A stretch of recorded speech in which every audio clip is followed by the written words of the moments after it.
सर्वभूतानां वेलात्वं सागरस्य च नवमी शुक्लपक्षस्य कृष्णस्य एकादशी परा दक्षस्य दुहिता देवी दक्षयज्ञ विनाशिनी रामस्य जानकी त्वं हि रावणध्वंसकारिणी चण्डमुण्डवधे देवी रक्तबीज विनाशिनी निशुम्भ शुम्भमथनी मधुकैटवघातिनी विष्णु भक्ति प्रदा दुर्गा सुखदा मोक्षदा सदा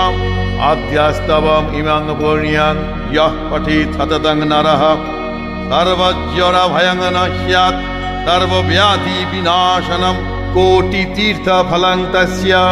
लभते नात्र संशयः जया मे चाग्रतः पातु विजया पातु पृष्ठतः नारायणी शीर्षदेशे सर्वांग सिंहवाहिनी शिव